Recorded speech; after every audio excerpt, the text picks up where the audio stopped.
너를 가장 많이 알고 계시며 하나님은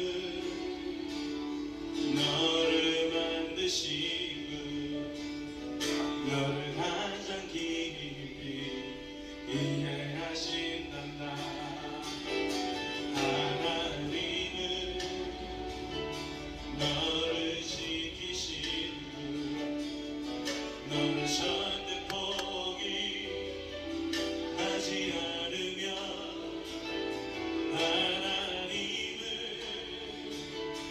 너를 지키시는 분 너를 쉬지 않고 지켜보신단다. 그의 생각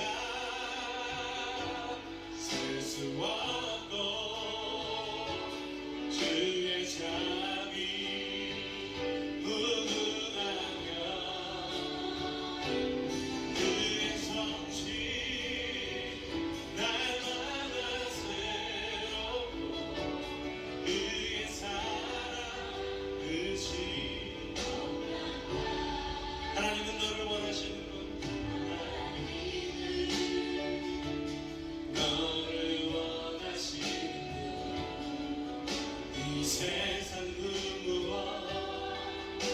누구보다 하나님은 너를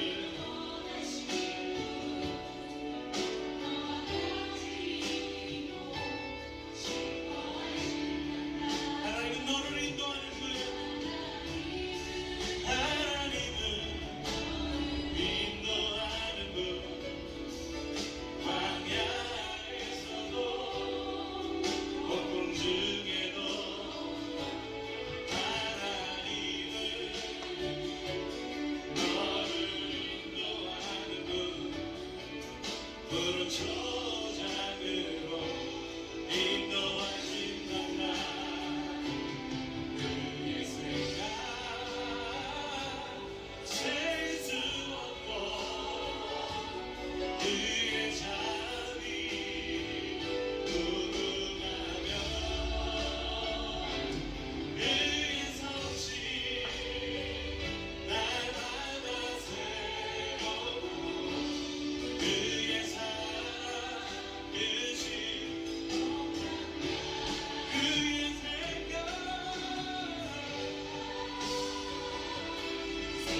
셀 수 없고 그의 자비 무궁하며 그의 성실 날마다 새롭고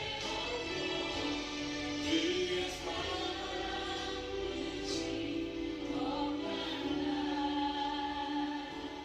그의 생각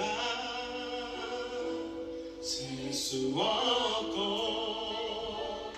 그의 자비 무궁하며 그의 성실 날마다 새롭고 그의 사랑 끝이 없단다. 주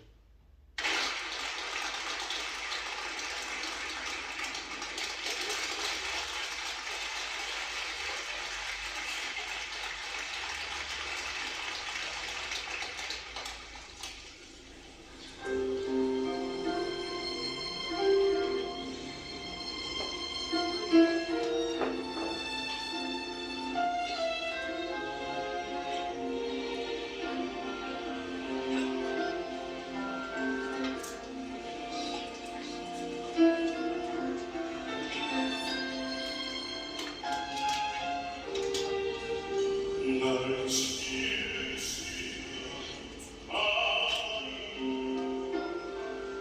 널 모르시며 널 보내시고 나의 것은 하나님이라 나의 달려갈 길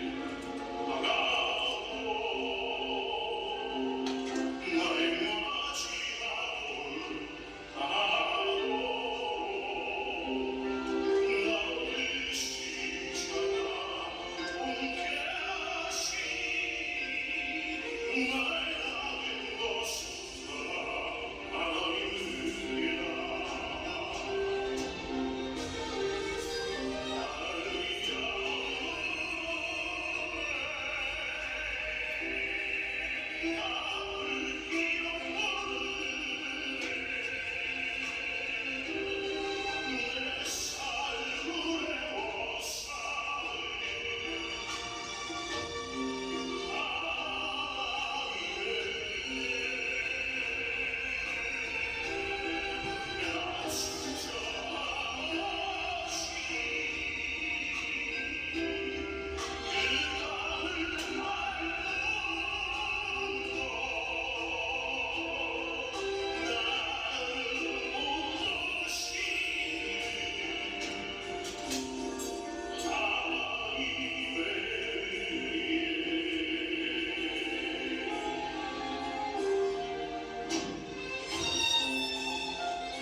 아직 안 오고 있어요. 비 아직 안 오고 있어요.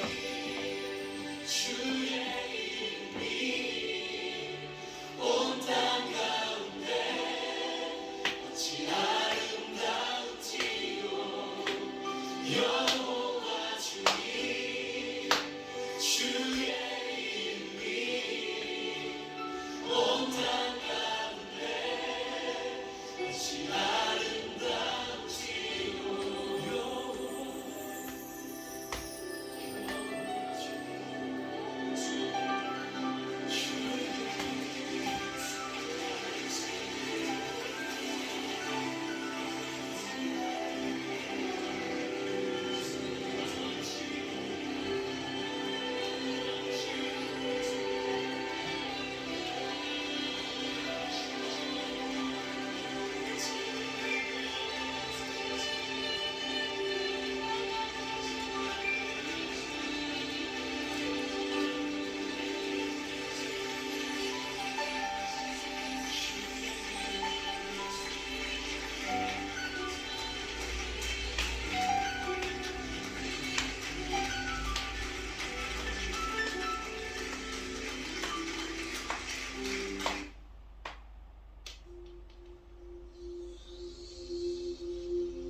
주님과 함께하는 이 고요한 시간 주님의 보좌 앞에 내 마음을 쏟네 모든 것 아시는 주님께 감출 것 없네 내 맘과 정성 다해 주 바라나이다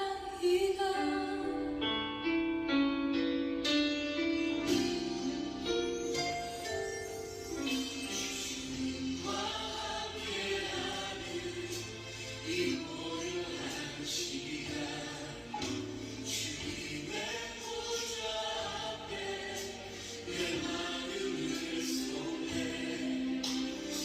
모든 것 아시는 주님께 감출 것 없네 내 맘과 정성 다해 주 하나이다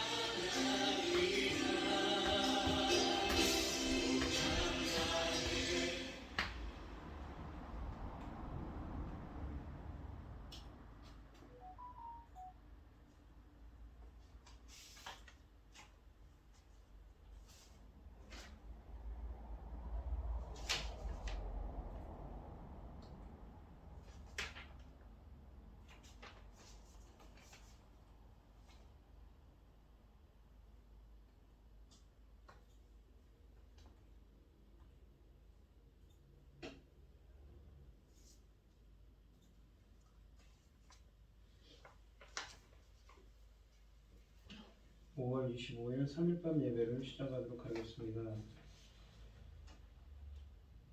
사도신경을 하심으로 신앙 고백하시겠습니다. 전능하사 천지를 만드신 내가 믿사오며 그 외아들 우리 주 예수 그리스도를 믿사오니 이는 성령으로 잉태하사 동정녀 마리아에게 나시고 본디오 빌라도에게 고난을 받으사 십자가에 못 박혀 죽으시고 장사한 지 사흘 만에 죽은 자 가운데서 다시 살아나시며 하늘에 오르사 전능하신 하나님 우편에 앉아 계시다가 저리로서 산 자와 죽은 자를 심판하러 오시리라. 성령을 믿사오며 거룩한 공예와 성도가 서로 교통하는 것과 죄를 사하여 주시는 것과 몸이 다시 사는 것과 영원히 사는 것을 믿사옵나이다. 아멘. 찬송 90장입니다.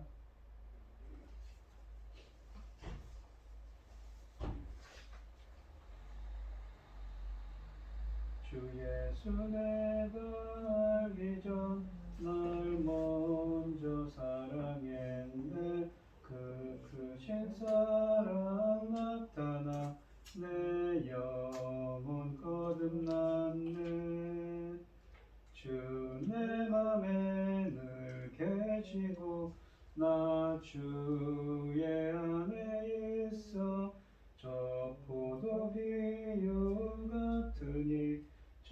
참 좋은 나의 친구 내 친구 되신 예수님 날 구원하시려고 그 귀한 몸을 버리사 내 죄를 대속했네 나 주님을 늘 믿으며 그 손을 의지하고 내 몸과 마음을 바쳐서 끝까지 충성하리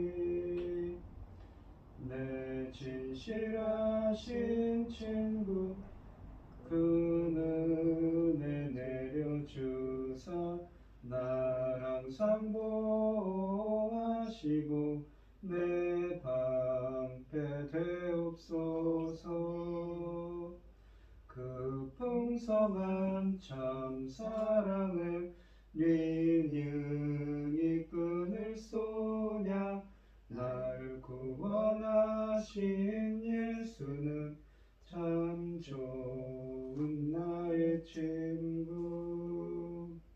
아멘. 오늘 함께 하실 하나님의 말씀은 로마서 10장 5절로 13절입니다.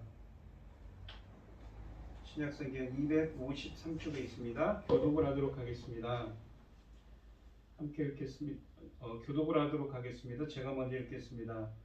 모세가 기록하되 율법으로 말미암는 의를 행하는 사람은 그 의로 살리라 하였거니와 믿음으로 말미암는 너희는 이같이 말하되 내 마음에 누가 하늘에 올라가겠느냐 하지 말며 하니 올라가겠느냐 함은 그리스도를 모셔 내리는 것이요 혹은 누가 부적용에 내려가겠느냐 하지 말라 하니 내려가겠느냐 함은 그리스도를 죽은 자 가운데서 모셔 올리려는 것이라. 그러면 무엇을 말하느냐 말씀이 내게 가까워 내 입에 있으며 내 마음에 있다 하였으니 곧 우리가 전파하는 믿음의 말씀이라.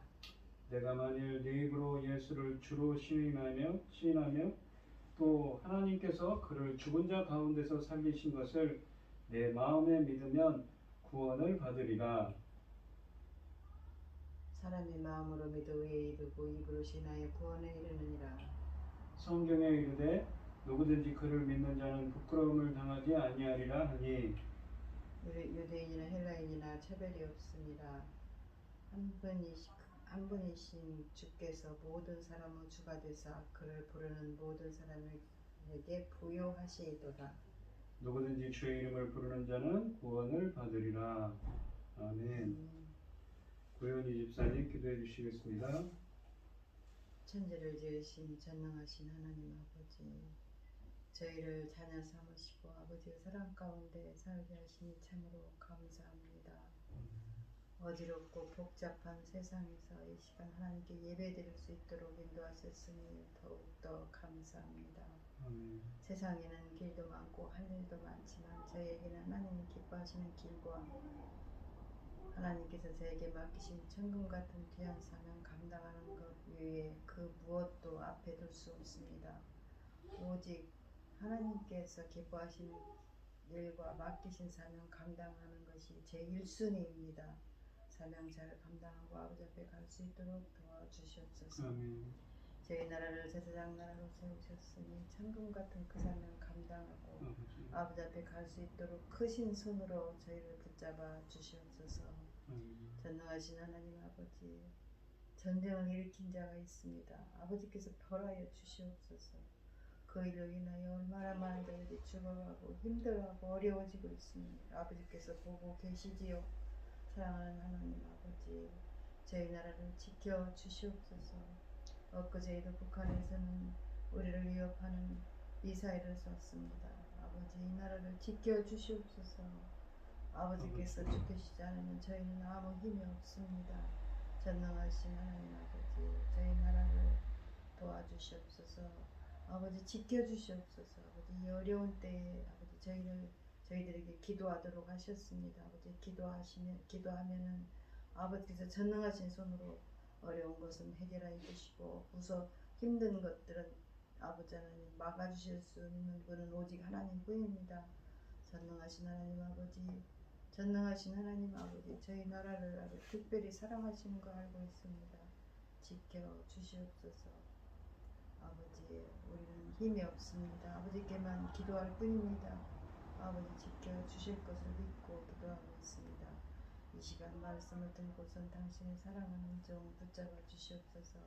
그 말씀으로 하나님이 기뻐하시는 길로만 갈 수 있도록 도와주시고, 아버지 하나님 명령하시는 그 말씀이 우리에게는 정말 약이 되고, 아버지 하나님 살아갈 힘이 되고 길이 되고, 아버지 하나님 모든 것입니다. 전능하신 하나님 아버지, 천금 같은 말씀을 열어주셨으니 아버지 하나님 이 말씀대로 우리가 잘 쫓아갈 수 있도록 도와주시옵소서.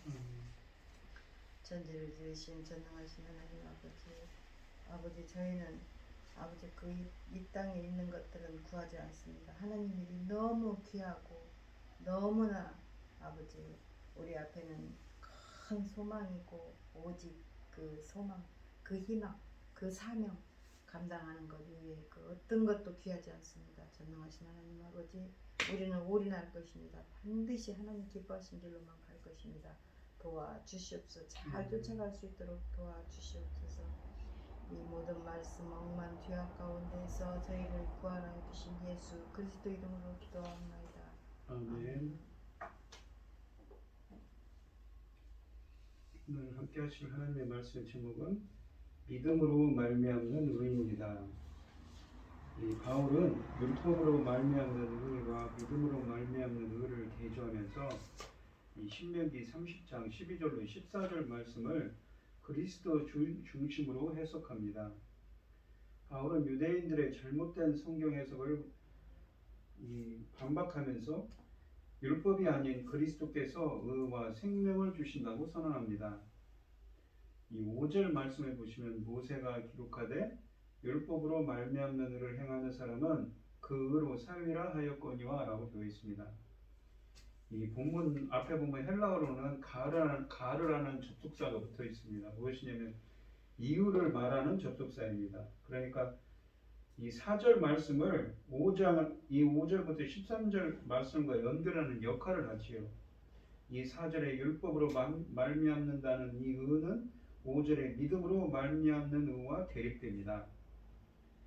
이 바울은 율법으로 말미암는 의를 레위기서 18장 5절과 연관시켜 설명합니다. 이 레위기 본문은 율법을 행하는 자에게 이 생명을 약속합니다. 살아나리라 라는 말씀을 하죠. 레위기 18장 5절에서 이 WBC 주석에 보시면, 레위기서 주석에 보시면 레위기서 18장 5절은 영생을 약속하는 구절로 이해하고 있습니다. 저명한 구약학자인 고든 웨남이 지은 이 주석에 보면 그렇게 해석을 합니다. 이 바울도 이런 전통을 따라 그것을 인용할 때 종말론적인 생명을 염두에 두고 말합니다. 그런데 바울은 본문에서 의와 영생을 얻는 수단으로서 율법을 왜 거부하는가요? 바울은 여기서 율법을 의의 수단으로 잘못 이용한 유대인들의 인본주의적 태도를 공격한 것이 아닙니다. 왜냐하면 그리스도께서 종지부를 찍은 것은 유대인들의 이런 인본주의적인 태도가 아니라 율법 자체였기 때문입니다. 지난 시간에 말씀드렸지만 4절에 보시면 예수 그리스도는 율법의 마침이 되었다고 했지요. 이스라엘이 하나님의 율법과 하나님의 의에 관해서 오해한 이유가 무엇이든지 간에 그것들은 그리스도와 함께 끝이 났습니다. 그리스도는 율법의 마침이 되었습니다. 그리스도는 율법의 모든 요구를 완벽하게 실천해 보였다는 의미에서 율법의 목적과 목표를 성취했습니다. 그리스도께서 오심으로 율법은 구원할 수 없게 되었기에 이 그리스도는 율법의 마지막이 되십니다. 그러나 바울이 율법은 쓸모없게 되어 버렸으며 더 이상 어떤 가치도 없다고 한 것은 아닙니다. 예수님은 또한 율법을 완성시키러 오셨다고 그러시죠. 율법에 이 마태복음 5장 17절로 19절에 보면 내가 율법을 폐하러 온 것이 아니라 율법을 완성시키러 오셨다고 그랬습니다. 유대인들의 이 오류는 율법으로 특징화되는 옛 시대가 그리스도 안에서 끝났다는 것을 알지 못하고 계속 율법에 기초한 의를 세우려고 한 데 있습니다. 율법은 결코 이스라엘을 죄의 지배로부터 해방시켜 줄 수 없었으며 또한 그들에게 의와 생명을 수여할 능력도 없었습니다. 6절로 8절 말씀을 보시면 믿음으로 말미암는 의는 이같이 말하되 내 마음에 누가 하늘에 올라가겠느냐 하지 말라 하니 올라가겠느냐 하면 그리스도를 모셔 내리라는 것이요 혹은 누가 무저갱에 내려가겠느냐 하지 말라 하니 내려가겠느냐 하면 그리스도를 죽은 자 가운데서 모셔 올리라는 것이라. 그러면 무엇을 말하느냐? 말씀이 내게 가까워 내 입에 있으며 내 마음에 있다 하였으니 곧 우리가 전파하는 믿음의 말씀이라 라고 되어 있습니다. 여기 보시면 믿음으로 말미암는 의라는 것은 디카이오신의 에크피스티스입니다. 에크라는 전치사가 붙었는데 출처를 뜻하죠. 믿음으로부터 오는 의로움입니다. 그리고 말씀은 이 로고스가 아니라 레마라는 말을 썼습니다. 이 9장 30절에 보시면 지난 시간에 했던 말씀인데 9장 30절에 보면 그런즉 우리가 무슨 말을 하리요 의를 따르지 아니한 이방인들이 의를 얻었으니 곧 믿음에서 난 의라고 그랬습니다. 똑같은 헬라어를 썼습니다. 에크라는 이 데카이오신의 에크피스티스라는 똑같은 말을 쓰죠. 이방인들이 이 믿음으로 난 의를 얻었다고 그럽니다. 이 10장 3절에 보시면 하나님의 의를 모르고 자기 의를 세우려고 힘써 하나님의 의에 복종하지 아니하였느니라 그러죠. 이 의롭다라는 말은 원래 하나님의 속성입니다. 공정하신 하나님이시죠. 하나님의 그 속성을 의미하는 말입니다. 근데 그 의롭다는 말이 사람에게 쓰이면 어떻습니까? 이 의의 기준은 하나님인데 그 의의 기준에 사람이 부합한다는 의미입니다. 하나님께서 인정했다는 거죠. 하나님이 기뻐하신다는 의미죠. 그러한 의미를 담고 있습니다. 우리가 로마서 1장 17절에 보면 복음에는 하나님의 의가 나타나서 공정하신 하나님의 강권적인 역사가 나타납니다. 아포칼립틱 계시라죠. 비밀을 벗겨냅니다. 덮개를 벗겨내다는 의미죠. 그래서 공정하신 하나님의 강권적인 역사가 나타나서 믿게 하시고 믿음에 이르게 하느니 오직 의인은 믿음으로 말미암아 살기란과 같다고 하지요. 근데 그 공정하신 하나님의 의가 어떻습니까? 악을 행하는 진리를 막는 사람들에게는 어떻습니까? 하나님의 진노가 나타난다고 말씀하시는 것입니다. 그러니까 이 공정하신 하나님의 의가 나타난다는 말을 쓰죠. 우리가 이 본문에 보시면 한글 성경에는 없지만 6절은 그러나라는 의미의 접속사로 시작합니다. 5절과 6절이 언급하는 의가 서로 다른 의미라는 것입니다. 그러니까 믿음으로 말미암는다는 의는 아까도 말씀드린 이 9장 30절과 10장 3절에 하나님의 의 그리고 로마서 1장 17절과 18절 말씀을 고려하면 믿음으로 말미암는 의는 무엇이냐면 하나님의 의 그러니까 공정하신 하나님의 강권적인 역사가 나타나서 믿음으로 믿음에 이르겠다고 하셨죠. 그 의롭게 된 그 믿음으로 믿게 이르러서 이렇게 믿음으로 말미암아서 의롭게 된 것이죠. 하나님과 바른 관계에 들어가고 하나님께 인정받는 자가 되었다는 의미입니다. 이 믿음으로 말미암는 의를 이 13절까지 그리고 설명해 줍니다. 이 믿음으로 말미암는 의가 말하다 동사의 주어로 동작하는 것이 참 특이하지요. 바울이 믿음으로 그러니까 설명을 해주는 것입니다. 믿음으로 말미암는 의가 어떠한 것인지 설명하는 역할을 합니다. 바울이 믿음으로 말미암는 의에 대해 증언한다고 인용한 구약 구절은 신명기 30장 12절로 14절입니다. 이 각주에 써 있죠.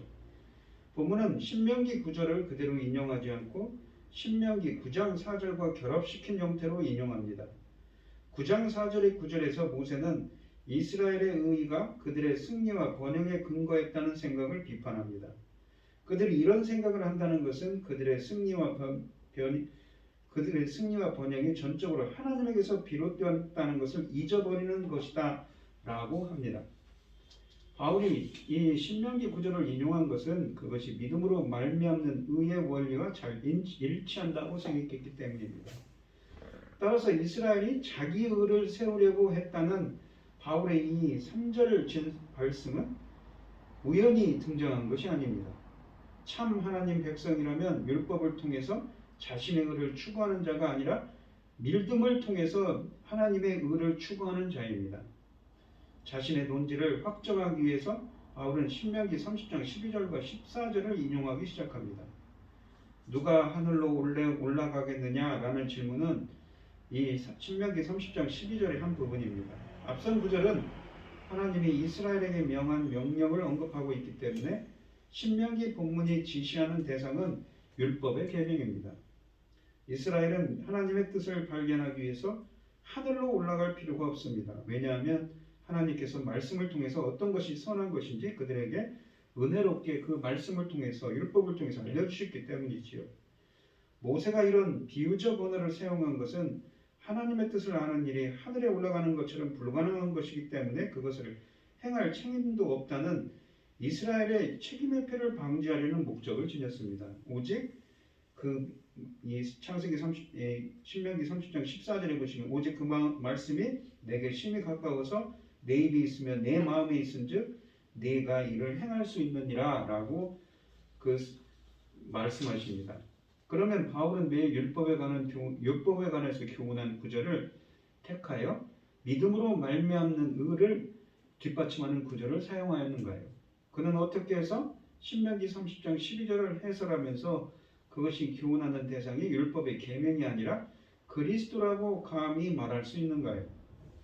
바울이 이 5절부터 8절에서 인용한, 그러니까 로마서 10장 5절부터 8절에서 인용한 레위기 18장 5절과 신명기 30장 12절로 14절 말씀은 본래 율법을 지키고 행하라는 권면의 말씀이었습니다.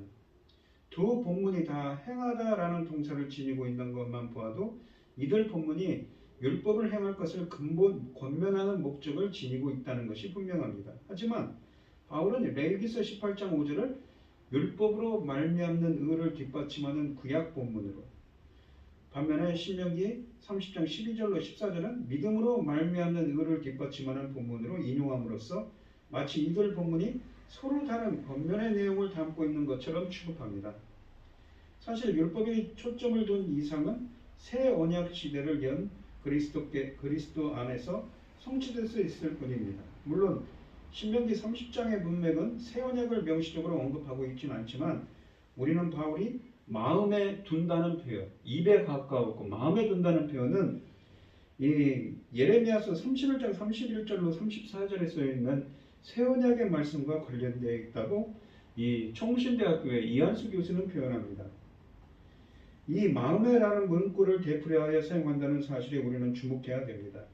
새 언약의 시대는 예레미야서 31장 31절로 34절 말씀처럼 하나님께서 율법을 그 백성의 마음에다 직접 새겨 심는 시대인데, 그리스도는 신명기 30장 12절로 14절에 전제된 새 언약의 비전을 성취하신 분이십니다. 바울이 신명기 30장 12절로 14절의 말씀을 그리스도로 대체시킬 수 있었던 것은 신명기 본문의 비전이 그리스도 안에서 성취되기 시작했다는 바울 자신의 확신과 맞물려 있습니다. 신명기 30장은 계명과 그것이 요청하는 순종이 얼마나 가까이 있는지를 강조하기 위해서 두 가지 불가능한 시도, 즉 하늘로 올라가는 일과 음부에 내려가는 일을 언급합니다. 이 두 불가능한 시도는 기독교 신앙에 이미 굳게 확립된 두 구원 사건과 대응을 이룹니다. 사람이 하늘에 올라갈 필요가 없는 것은 그리스도께서 이미 하늘에 오르셨기 때문이며, 사람이 음부에 내려갈 필요가 없는 것은 그가 죽은 자 가운데서 부활하셨기 때문입니다. 또 불가능한 시도를 그리스도의 죽음과 부활에 적용시킨 것은 이 후속되는 논의를 따라가도록 준비시켜 주기는 하지만 바울은 더 이상 신명기의 요점을 부연 설명하지 않습니다. 먼저 그러한 불가능한 시도가 불필요하다는 점만 강조할 뿐이지요.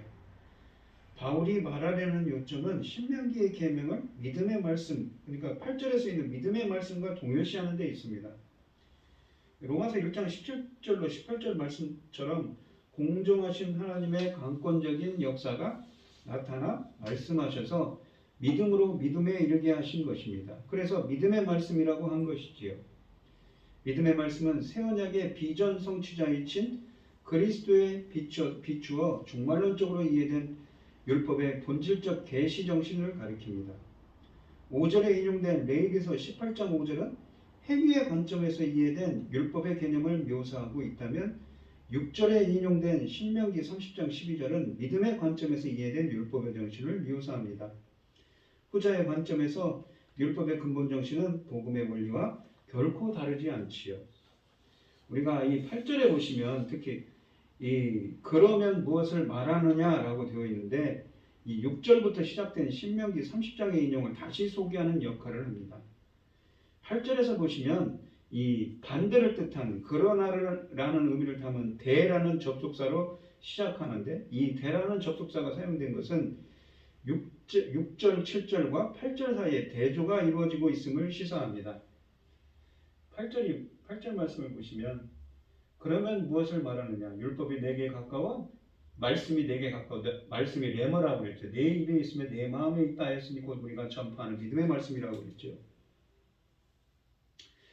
이 모세가 신명기 본문에서 강조하고자 했던 요점은 하나님의 말씀이 누구나 쉽게 접근할 수 있고 이해할 수 있다는 것입니다. 말씀이 내게 가까워 내 입에 있으며 내 마음에 있다. 이와는 달리 바울이 신명기 본문의 인용을 통해서 강조하고자 했던 요점은 그가 지금 전파하는 믿음의 말씀이 율법의 말씀처럼 누구나 쉽게 접근할 수 있고 이해할 수 있다는 것입니다. 바울의 복음이 선포하는 믿음의 말씀은 새 언약 예언을 성취함으로써 사람의 마음에 새겨진 율법의 말씀과 다른 것이 아니라 율법의 진정한 성취자가 되신 그리스도 안에서 하나님의 말씀은 전례 없이 사람들에게 가깝게 다가왔습니다. 그들에게 요구되는 유일한 조건은 말씀을 믿으라는 것이지요. 우리가 여기까지로 좀 정리해보면 좀 어려울 것 같은데 이렇습니다. 이 앞으로 가시면 9장 30절에 이런 말을 했습니다. 믿음에서 난 의라는 표현을 썼습니다. 그런즉 우리가 무슨 말을 하리요? 의를 따르게 하는 이방인들이 의를 얻었으니 곧 믿음에서 난 의라. 그러니까 9장 30절에 나온 이 믿음에서 난 의를 율법에서 난 의와 지금 오늘 본문은 이 무엇입니까? 대조해서 설명을 하는 것입니다. 그러면 율법의 믿음에서 난 의가 뭐냐고 설명을 하면서 이 10장 3절에 보시면 하나님의 의를 모르고 자기 의를 세우려고 힘써 하나님의 의에 복종하지 아니하였느니라라고 하죠. 하나님의 의가 뭐라고 그랬습니까? 바로 공정하신 하나님의 속성인데 공정하신 하나님의 강권적인 역사죠. 근데 그 역사가 로마서 1장 17절에 보면 나타납니다. 복음에는 하나님의 의가 나타나서 믿음에 이르게 한다고 하죠. 오직 그 이는 믿음으로 말미암아 살리라고 그랬죠. 그러니까 하나님의 의가 나타나서 이 믿음에 이르게 하는데 그렇게 6절에 가면 그래서 믿음으로 말미암는 의라는 것은 무엇입니까? 바로 그 하나님의 의가 나타나서 믿음에 이르게 해서 믿음의 사람이 되었는데 그 믿음으로부터 나오는 의로움입니다. 어떤 하나님의 기준에 맞다 그랬죠. 그 의로움이라는 것은 하나님이 판단하시는 것입니다. 하나님이 인정하시는 것이죠. 하나님의 기준에 부합한다는 의미입니다. 그렇게 이방인들이 그렇게 되었는데 그것은 이같이 말하되 6절에 보시면 내 마음에 누가 하늘에 올라가기는 하지 말라. 그렇게 된 것이 그 믿음으로 의롭게 된 것이 의롭다 칭함을 받은 것이 무엇이냐는 것이죠. 누가 무저방에 데려가기는 하지 말라 그러면서 8절에 보시면 레마 말씀이 내게 가까워 내 입에 있으면 내 마음에 있다 했으니 곧 우리가 전파하는 믿음의 말씀이라고 하는 것입니다. 믿게 하는 말씀, 레마라는 것이지요. 그러면서 이 총신대 이한수 교수는 이 새언약의 말씀이라고 해석을 했습니다. 그 레마, 그러니까 강권적인 하나님의 이 공정하신 하나님의 강권적인 역사인 하나님의 의가 나타나서 로마서 1장 17절처럼 나타나서 믿음으로 이렇게 의롭다 칭함을 받았는데 그것이 무엇이냐라는 것을 설명을 하면서 6절 이하에서 설명하면서 뭐라고 합니까? 바로 내 입에 그 레마 말씀이 가까이 있다는 것이죠. 마음에 입에 있으며 말씀이 내게 가까워 내 입에 있으며 내 마음에 있다 했다고 그럽니다. 그런 강권적인 역사가 있어서 믿게 하는 말씀을 주셨다는 것이죠. 이게 바로 그 강권적인 하나님의 의를 통한 강권적인 공정하신 하나님의 강권적인 역사가 나타난 그 믿음으로 말미암는 의에 대한 이야기를 설명을 한 것입니다. 그러면 그 말씀이 마음에 주어지고 새 언약에 있는 것처럼요. 저는 그 총신대 교수의 이 얘기처럼 이 믿음이 무엇입니까? 우리가 그냥 믿는 겁니까? 아니죠. 하나님께 믿게 하는 것이지요. 하나님의 역사입니다. 막 그 예레미야서 새 언약에 있는 예레미야서 31장 33절로 34절에 보시면 그 율법을 마음속에 새긴다는 표현을 씁니다. 강권적인 역사지요. 그렇게 해서 믿게 하는 믿음의 말씀입니다. 흐레마 말씀이죠. 헬라어로는 말입니다. 이게 로고스가 아니라 레마 말씀입니다. 그런 강권적인 역사에 대해서 말했습니다. 그러면서 그거를 9절에 가시면 이제 이런 표현을 씁니다. 9절에 보시면 9절로 11절에 보시면 내가 만일 내 입으로 예수를 주로 시인하며 또 하나님께서 그를 죽은 자 가운데서 살리신 것을 내 마음에 믿으면 구원을 받으리라. 이 시인한단 말이 호모로 게오입니다. 헬라어로 호모로 게오인데 호모라는 함께라는 접두어와 로고스라는 말씀으로 합체됐습니다. 이것은 같은 것을 말하다입니다. 동의한다는 말입니다. 또는 헬라 사전은 고백한다는 표현을 쓰죠. 그러니까 내 입으로 말씀, 그 하나님의 강권적인 역사, 하나님의 의, 공정하신 하나님의 강권적인 역사가 나타나서 믿음으로 말미암아 복음에는 하나님의 의가 나타나서 믿음에 이르겠다 봤죠. 공정하신 하나님의 강권적인 역사가 나타나서 믿음에 이르게 했는데 그 믿음으로 말미암는 의, 6절에 말하는 믿음으로부터 나오는 하나님 기준에 부합한 그 의롭게 된 것이 무엇이냐고 설명을 했는데 무엇입니까? 레마, 강권적인 하나님의 역사로 말미암아 흐레마 말씀을 우리 마음속에 두어서 새겨서 그 새 언약에 있는 그 강권적인 역사로 말미암아 세워서 믿음의 말씀을 주었는데 어떻게 됩니까? 그 다음 9절에는 내가 만일 내 입으로 예수를 주로 시인하니, 그래서 내 입으로 예수님을 주로 우리의 구주이신 예수 그리스도로 함께 같은 것을 말하면, 동의하면, 고백하면, 그러니까 그 흐레마 말씀으로 말미암아서 믿음의 말씀으로 주어진 말씀으로 말미암아서 믿게 되는 겁니다. 그러니까 내가 믿는 게 아니라 하나님께서 그 믿음을 믿도록 하나님의 역사라는 강권적인 하나님의 역사죠. 하나님의 의가 역사한 것입니다. 그래서 또 하나님께서 그를 죽은 자 가운데서 살리신 것을 내 마음에 믿으면 구원을 받으리라고 합니다. 10절에 보면 사람이 마음으로 믿어 의에 이르고 입으로 시인하여, 그러니까 마음으로 믿고 의에 이르고 믿음으로 시인하면 똑같은 이 호모로게오를 시인한다, 호모로게오를 썼습니다. 고백하여 구원에 이르느니라 라고 합니다. 성경에 이르되 누구든지 그를 믿는 자는 부끄러움을 당하지 아니하리라 합니다. 그러니까 이 6절에 이 믿음으로 말미암는 의는 아까도 말씀드린 이 9장 30절과 10장 3절의 하나님의 의, 그리고 로마서 1장 17절과 18절 말씀을 고려하면 믿음으로 말미암는 의는 하나님의 의, 그러니까 공정하신 하나님의 강권적인 역사가 나타나서 믿음에 이르러서 의롭게 된 것, 하나님과 바른 관계가 되고 하나님께 인정받고 하나님이 기뻐하는 자가 되었죠. 그렇게 된 것입니다. 이 믿음으로 말미암는 의를 13절까지 설명하는데 하나님의 의가 그 공정하신 하나님의 강권적인 역사가 나타난 것이 8절에 말씀이 내게 가까워 내 입에 가까이 있다 하였으니 곧 우리가 전파하는 믿음의 말씀인 것이지. 그 강권적인 역사가 나타난 것이 흐레마 말씀을 주셨다는 겁니다. 그 마치 이한수 교수가 얘기하듯이 새 언약의 그리스도께서 주신 새 언약의 말씀이죠. 마음속에 율법을, 하나님의 그 가르침을 기록하고 새겨서 하나님의 말씀을 하나님의 백성으로 만들어버린 역사입니다. 그리고 그 믿음의 말씀을, 흐레마를 시인하고 같은 것으로 말하고 동의하여서 구원에 이른다는 표현을 한다고 하고 있습니다. 그러니까 이 6절부터 11절까지는 6절 말씀에 믿음으로 말미암는 의가 무엇인지 설명합니다. 그래서 이같이 말하되 하면서 설명을 하는 거죠. 계속 설명을 하는 겁니다. 특히 이 9절로 13절은 8절을 해설하는 구절입니다. 이 9절로 13절은 사람들이 바울이 전파하는 복음의 말씀에 대해 믿음으로 응답할 것을 요청합니다. 그리고 그것은 그들의 입으로 시인하고 마음으로 고백해야 할 하나님의 말씀입니다. 9절은 이 8절의 말씀이 지금 선포하는 믿음의 말씀의 내용이 무엇인지 설명합니다. 그렇다면 바울이 전파하는 믿음의 말씀은 두 가지 내용입니다. 첫째는 내 입으로 예수를 주로 시인하는 것이고, 둘째는 하나님께서 그를 죽은 자 가운데서 살리신 것을 내 마음에 믿는 것입니다. 내 입으로 내 마음에 란 표현은 앞서 인용한 신명기 30장 14절에서 이 넘겨받아 설명하는 문구입니다. 입술로 하는 고백은 마음속에 있는 믿음의 확신과 서로 분리될 수가 없지요. 마음속에 있는 믿음의 확신은 입술의 구체적인 고백으로 이어지는 것이 당연하기 때문입니다.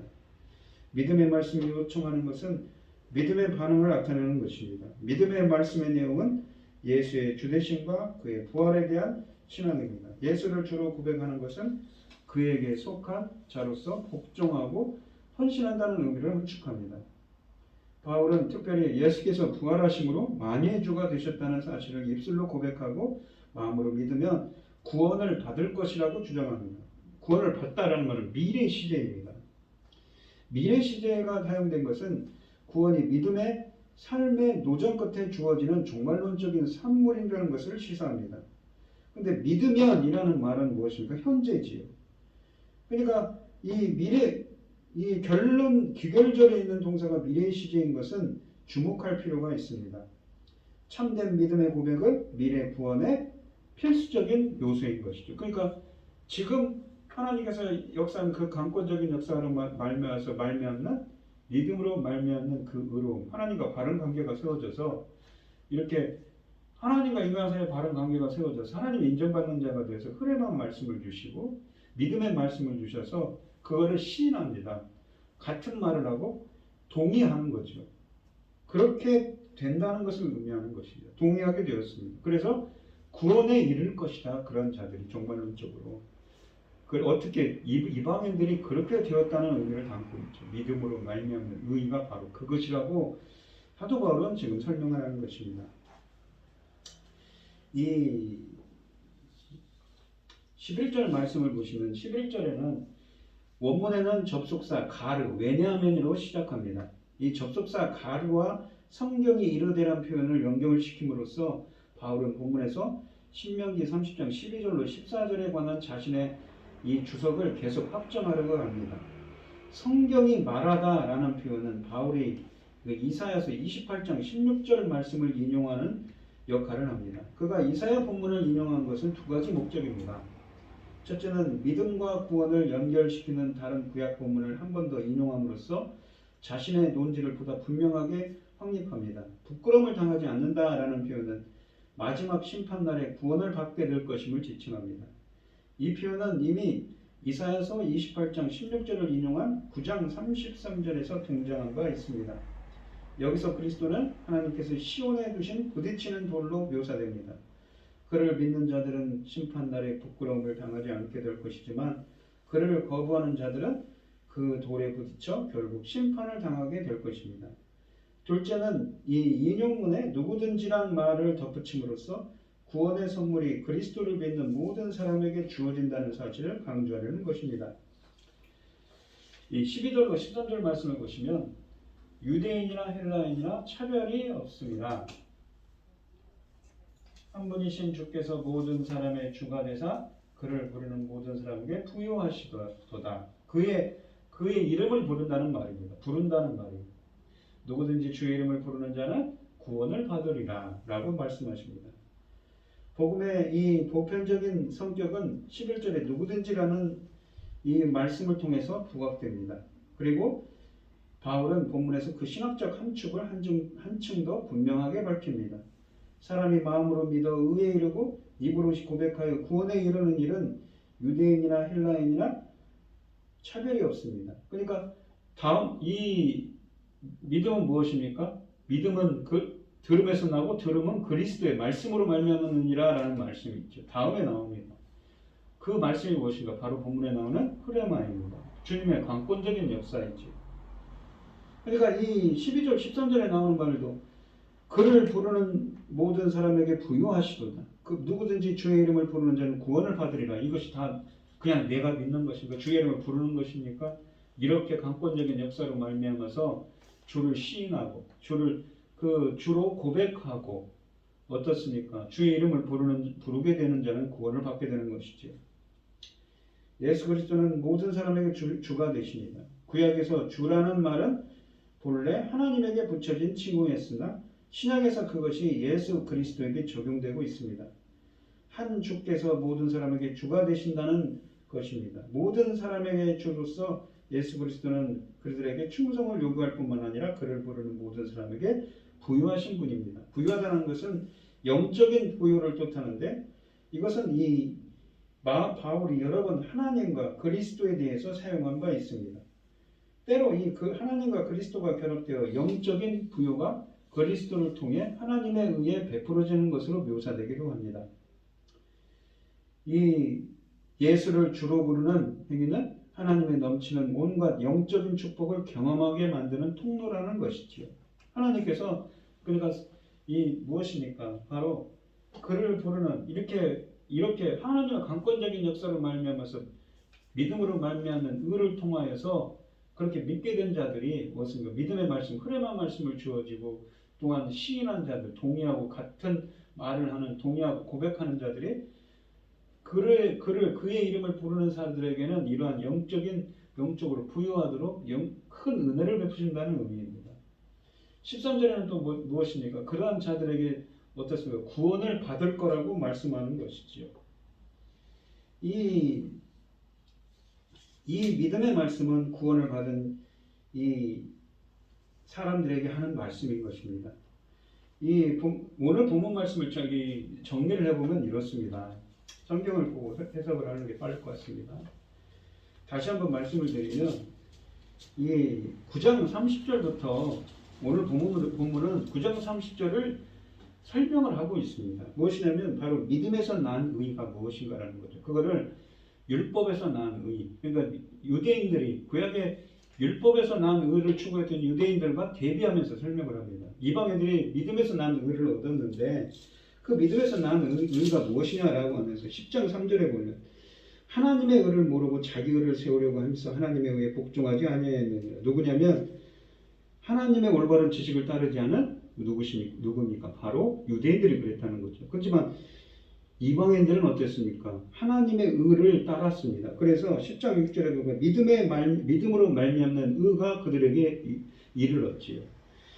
10장 6절에 보시면 믿음으로 말미암는 의라고 그랬습니다. 아까도 설명드렸듯이 이 로마서 1장 17절 말씀처럼 복음에는 하나님의 의가 나타나서 믿음에 이르게 한다고 그랬습니다. 공정하신 하나님의 강권적인 역사가 나타나서 계시랍니다. 비밀을 덮개를 덮고 비밀을 드러냅니다. 드러내서 믿음에 이르게 한다고 했습니다. 믿게 하는 거죠. 그래서 근데 그렇게 믿음으로 말미암아서 하나님과의 바른 관계가 형성된 것이 무엇입니까? 믿음으로 말미암는 의입니다. 근데 6절에 보시면 그 믿음으로 말미암는 의는 이같이 말하되 라면서 설명을 하는 겁니다. 8절에 보시면 흐레마 말씀이 내게 가까워 내 입에 있으며 네 입에 흐레마 하나님의 말씀이 있는 겁니다. 내 마음에 있습니다. 하였으니 곧 우리가 전파하는 믿음의 말씀입니다. 그 믿게 하는 말씀이 이 흐레마 말씀을 믿어서 입에 있고 마음에 있다고 그랬죠. 그런데 총신대 이한수 교수는 이거를 어떻게 설명합니까? 바로 예레미야서 31장 31절로 34절에 있는 새언약의 말씀처럼 마음에 하나님의 그 율법을 말씀을 기록하고 새기는 것처럼 강권적인 역사라고 표현합니다. 그런 역사를 통해서 믿게 하는 말씀이 있었다는 것이지요.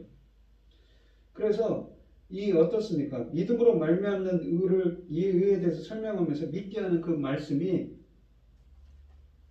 그들에게 이 강권적인 역사가 일어나서 믿음으로 믿게 하는 그 하나님의 강권적인 역사가 일어나서 그들의 하나님과 관계가 회복된 것이 6절에 있는 믿음의 말씀 말미암는 의인데 그들에게 이러한 믿음의 말씀을 흐레마를 주셔서 어떻게 됩니까? 9절에 보시면 그 말씀을 내 입으로 주로 시인합니다. 같은 말을 하고 동의하고 고백하여서 9절에 보시면 구원을 받죠. 10절에 가면 마음으로 믿어 의에 이르러서 이렇게 시인하여서 구원에 이릅니다. 11절에는 어떻습니까? 부끄러움을 당하지 않죠. 아까 부끄러움을 당하지 않는 것이 무엇입니까? 바로 종말론적인 그러니까 구원받는다는 거죠. 심판받지 않고 12절로 13절에는 차별이 없이 모든 사람에게 이러한 부유하도록 영적인 축복을 주십니다. 누구든지 이렇게 주의 이름을 부르는 자는 구원을 받으리라 라고 말씀하십니다. 이 강권적인 하나님의 역사로 말미암아서 오늘 본문 말씀은 믿음으로 말미암는 상당히 이 로마서가 어렵습니다. 근데 중요한 것은 무엇이냐면 우리가 믿는다. 주 예수를 믿으라. 구원 너야 내 집이 구원을 얻으리라 라고 했지만 그 믿는다는 것이 내가 믿는 겁니까? 아니죠. 이 본문 말씀을 해석해 보면 하나님의 의, 강권적인 공정하신 하나님의 강권적인 역사가 나타나서 믿음으로 믿음에 이르게 하고 그 믿음으로 말미암아서 하나님과 이 관계가 회복된 그 믿음으로 말미암는 의를 이룬 자들에게는 흐레마 말씀을 주십니다. 그리고 그 말씀을 동의하고 시인했을 때 시인하여 호모로게요. 같은 말을 하고 고백하고 주로 시인하는 자들에게 구원을 얻는다고 말씀하는 것이지요. 우리가 이 하나님의 공정하신 하나님의 강권적인 역사에 하나님의가 없으면 우리는 믿음으로 말미암는 의에 이룰 수가 없습니다. 그리고 믿음의 말씀이 있을 수가 없는 거죠. 그리고 이렇게 구원의 은혜도 없다고 말씀하는 것입니다. 공정하신 하나님의 의가 나타나서 믿음으로 말미암는 의로움이 우리들에게도 임해서 이러한 흐레마 말씀이 우리의 입에 우리의 마음에 주시는 이한수 교수가 얘기하는 이 새 언약의 예수 그리스도께서 역사 새 언약의 중보자이신 예수 그리스도께서 행하신 그 새 언약의 그 역사가 우리 마음속에도 우리 입에도 행하는 역사가 임해서 우리도 주를 시인하고 이렇게 구원에 이르고 영적인 축복과 함께 주님께 영광 돌릴 수 있는 여러분들이 되시기를 축원드리겠습니다. 기도하겠습니다. 하나님 아버지 감사합니다. 오늘은 믿음으로 말미암는 의에 대한 말씀을 전했습니다. 주님, 이방인들은 유대인들은 이 율법의 마침이신 예수 그리스도를 알지도 못하고 그들은 율법 안에 갇혀서 율법으로 말미암는 의를 추구했습니다. 하지만 그래서 그들은 구원에 이르지 못했다고 본문은 말씀하십니다. 하지만 이방인들이 공정하신 하나님의 강권적인 역사가 하나님의 의가 나타나서 믿음으로 말미암는 의에 이르고 이렇게 흐레마 말씀을 주시고 그 강권적인 역사를 통하여서 믿음의 말씀을 주시고 시인하여서 구원에 이르렀다고 말씀합니다. 본문에 있는 것처럼 저희들에게도 믿음으로 말미암는 의를 주시옵시고 또한 영적으로 풍요로움과 항상 구원을 받을 수 있는 저희들이 되게 하여 주셔서 주님께 영광 돌릴 수 있는 저희들이 되게 하여 주시옵소서. 이 모든 말씀 거룩하신 예수 그리스도 이름으로 기도드리옵나이다. 아멘. 찬송가 540장입니다. 주의 말씀, 주의 음성을 내가 들으니 사랑한단 말일세. 믿는 마음으로 주께 가오니 나를 영접하소서.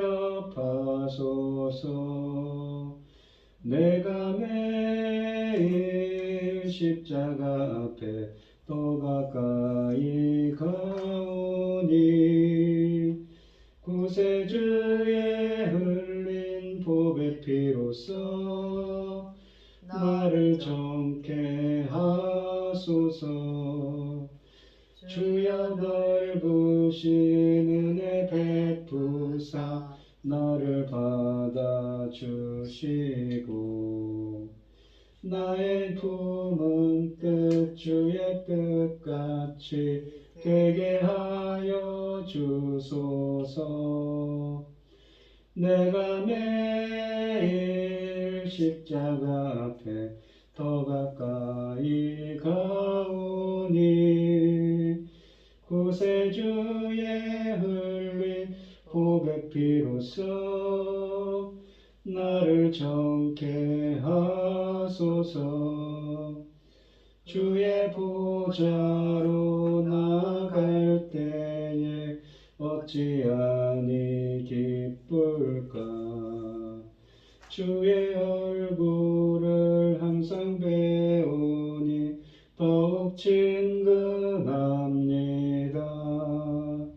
내가 매일 십자가 앞에 더 가까이 가오니 구세주의 흘린 보배 피로써 나를 정케 하소서.